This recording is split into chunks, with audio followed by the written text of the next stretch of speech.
On parle bien sûr de cette épidémie, de la pandémie, cette épidémie qui ne lâche pas chez nous non plus, là.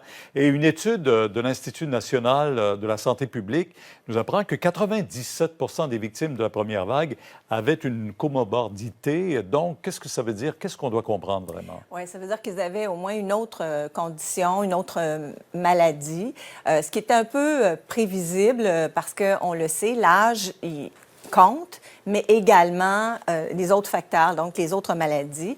Alors, dans les maladies, ce sont des maladies qui sont relativement fréquentes, là, hypertension, diabète, anémie, maladies cardiovasculaires, maladies respiratoires, problèmes neurologiques. Alors, on le voit donc, pour les décès, c'était très frappant. Ce qui était frappant aussi dans l'analyse qui a été faite, c'est que chez les plus jeunes, donc chez les gens de moins de 80 ans, plus il y avait un cumul de comorbidités, donc plus il y avait 2, 3 problèmes de santé, bien, plus le risque de décès était élevé.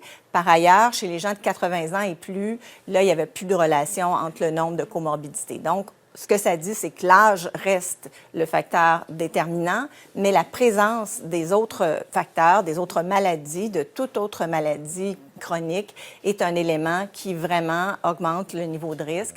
Dans le calendrier de vaccination, on devra en tenir compte et c'est ça qui est prévu pour la vaccination contre la COVID. Bon, on a eu 812 décès au cours du dernier mois seulement. C'est important là, comme chiffre encore.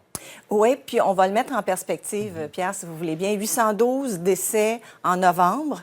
Mais si on recule juste en septembre, on avait eu 100 décès, ce qui est encore important, mais beaucoup moins. 100 décès en septembre, 400 en octobre, 800 en novembre.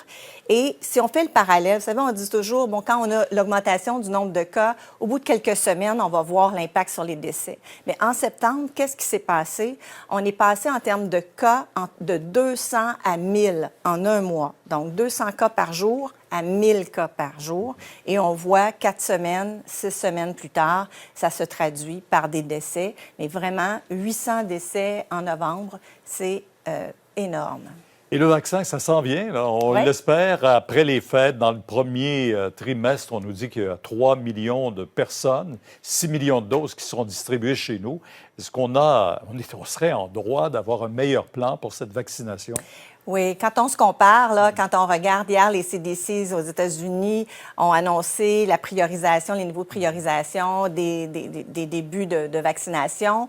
L'Europe est très, très précise actuellement, les pays d'Europe. Le Royaume-Uni qui a déjà son calendrier qui va commencer la vaccination la semaine prochaine. La France qui a aussi, donc, une garantie de vacciner tous ceux qui le voudront avant la fin juin.